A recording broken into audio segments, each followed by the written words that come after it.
ouvinte e pode também mandar no chat do YouTube. Vamos girar a pauta então para a parte nacional. A gente está acompanhando, né, a operação da Polícia Federal contra a possibilidade de golpe de Estado e também acompanhando o depoimento de Mauro Cid, que nessa tarde presta depoimento lá em Brasília. Essa operação da Polícia Federal, né, que identificou uma reunião que aconteceu ainda em 2022, que planejava assassinar, exatamente com essas palavras, assassinar Luiz Inácio Lula da Silva, Geraldo Alckmin, presidente e vice-presidente da República, e o ministro do STF, Alexandre de Moraes, ou por explosivos, ou por envenenamento, de qualquer maneira que eliminasse esses dois. Monitorando também essas autoridades e criando um gabinete de gestão de crise. A gente vai trazer essas informações aqui na programação da Rádio Bandeirantes, agora com o Rafael Procópio de Brasília, que acompanha em loco essas atualizações. Rafael Procópio. Oi pessoal, boa tarde a vocês, boa tarde a todos que estão nos acompanhando.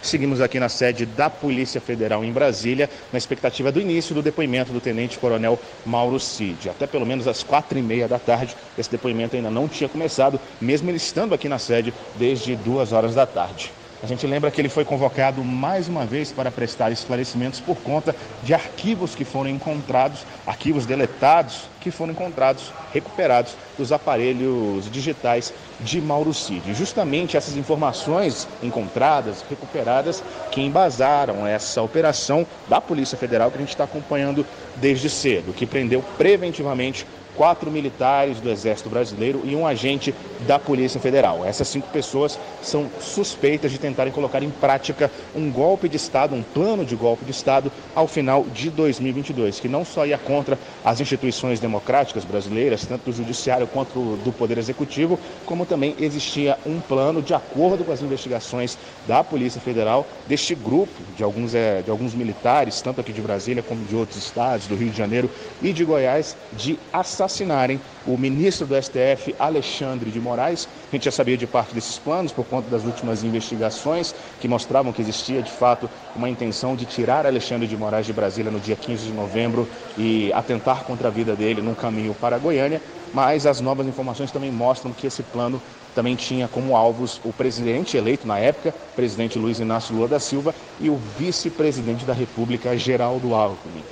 Alexandre de Moraes e Alckmin seriam assassinados provavelmente por tiro, de acordo com o que a gente consegue retirar do ofício da Polícia Federal. Já o presidente Lula seria envenenado em algum tipo de evento público através de alguma coisa que ele pudesse consumir em algum desses eventos. A gente segue aqui em Brasília de olho aqui na Polícia Federal na expectativa de conversar com alguém da defesa do Tenente-Coronel Mauro Cid. Lembrando que o depoimento ainda não foi iniciado, a gente segue aqui de olho nessas e em outras informações. Qualquer coisa, a gente está de volta. Obrigado, Rafael Procópio. Esse detalhado planejamento operacional se chamava Punhal Verde e Amarelo. Era um documento, né, que seria executado em 15 de dezembro de 2022, ou seja, pouco tempo depois da eleição, um mês e alguma coisinha depois da eleição de 2022, como o Procópio detalhou, né, e a maioria desses suspeitos detidos pela Polícia Federal nessa operação são de um grupo chamado Kids Pretos, que, como o Procópio bem explicou, né, eles tinham esse plano super bem detalhado e... No início, a gente teve as informações dos nossos colegas aqui do Grupo Bandeirantes de que esses integrantes do Exército estariam participando dessa operação de GLO, Garantia da Lei e da Ordem, do G20, que cuida da segurança do G20. Mas a comunicação social do Exército, inclusive, emitiu uma nota ainda agora à tarde, desmentindo essa informação. E a Vitória Fernandes vai ler aqui na íntegra essa nota da comunicação social. Vitória, o que diz essa nota? O Centro de Comunicação Social do Exército informa que na operação realizada pela Polícia Federal na manhã desta terça-feira, 19 de novembro de 2024, foram presos o general de da Brigada Mário Fernandes, da Reserva, e os tenentes coronéis Hélio Ferreira Lima, Rodrigo Bezerra de Azevedo e Rafael Martins de Oliveira. Os militares da ativa não se encontravam participando da operação de GLO na cúpula do G20. O general Mário Fernandes e o tenente-coronel Hélio Ferreira Lima encontravam-se no Rio de Janeiro para participar de cerimônias de conclusão de cursos de familiares e amigos. O tenente-coronel Rodrigo Bezerra de Azevedo deslocou-se para uma guarnição a serviço para participar de outras atividades e não fez parte do efetivo empregado na operação de GLO. O tenente-coronel Rafael Martins de Oliveira já se encontrava afastado do serviço por medidas cautelares determinadas pela Justiça, e este centro informa ainda que a força não se manifesta sobre processos em curso, conduzidos por outros órgãos, procedimento que tem pautado a relação de respeito do Exército Brasileiro com as demais instituições públicas. Atenciosamente. Obrigado, Vitória Fernandes. Então, essa nota do Exército, então, tenta tirar, né, essa versão de que eles se encontravam nessa equipe ali que estaria participando dessa operação de GLO na cúpula do G20. Até a gente tem o questionamento aqui do Rodrigo de Porto Alegre, nosso ouvinte, dizendo: boa tarde, não acha estranho esse plano de atentado ser noticiado bem no dia do G20, parecendo intencional para mostrar que o presidente está sendo perseguido? Uma criação de narrativa. É o questionamento do Rodrigo Salerno aqui de Porto Alegre. Eu acho, sinceramente, que essa questão de que, essa informação de que eles estariam integrando essa operação, essa GLO, né, no dia do G20, pode ter sido um plano de fundo para que essa operação tenha sido realizada ainda no dia de hoje.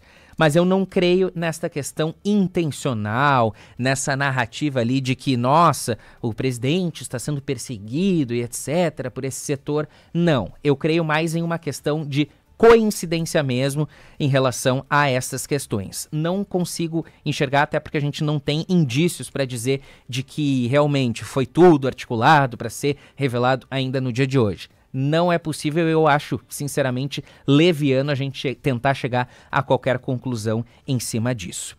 A gente teve manifestações já de alguns ministros do governo federal. Agora há pouco, o ministro Ricardo Lewandowski, que é responsável pela pasta da Justiça e Segurança Pública do Brasil, inclusive falou, né, disse que ficou estupefato, que o presidente Lula ficou estupefato com a dimensão desse golpe. Ele também revelou, né, essa surpresa, revelou essa questão ali de ter ficado surpreso com esse nível de planejamento dentro do próprio Palácio do Planalto, mas mais cedo a gente teve também a fala do ministro Paulo Pimenta, da Secretaria de Comunicação Social do Governo, que foi o primeiro a falar sobre este caso. A gente roda, inclusive, com imagens para quem nos acompanha no YouTube. Para ser executado no dia 15 de dezembro, que tinha por objetivo atentar diretamente contra a vida do presidente Lula e do vice-presidente. Eles falavam em chapa, né, atentar contra a chapa. Então, tanto o presidente Lula como o ministro Alckmin eram alvo dessa ação, planejada para o dia 15 de dezembro de 2022, 3 dias após a diplomação. Havia claramente por parte dos criminosos uma preocupação de executar essa ação antes da posse, né? No primeiro momento eles pretendiam fazer a ação antes da diplomação. Como ocorreu a diplomação no dia 12, eles planejaram a ação criminosa para o dia 15 e tinha também o objetivo de sequestrar e assassinar o ministro Alexandre de Moraes, né, presidente do Tribunal Superior Eleitoral. Então nós estamos falando de uma ação concreta, objetiva, né, que traz, né, elementos novos, extremamente graves, sobre a participação de pessoas do núcleo de poder do governo Bolsonaro no golpe, né, que tentaram executar no Brasil, impedindo a posse do presidente e do vice-presidente eleitos. E tudo isso só não ocorreu por detalhe. Vale a gente lembrar que Walter Braga Neto, que sediou na casa dele essa reunião, é ex-ministro da Defesa e candidato a vice na chapa de Jair Bolsonaro, então candidato a presidente em 2022. Ele, no caso, não foi preso, mas é um dos envolvidos nessa questão e ainda a gente pode ter nos próximos dias, nas próximas semanas, alguma manifestação. Se de repente ele vai ser investigado ou até, talvez, preso. O ministro Lewandowski, inclusive nessa coletiva de imprensa de mais cedo, disse que não descarta novas prisões, mas claro que depende de investigações da Polícia Federal. A gente tem também, agora, por parte da atual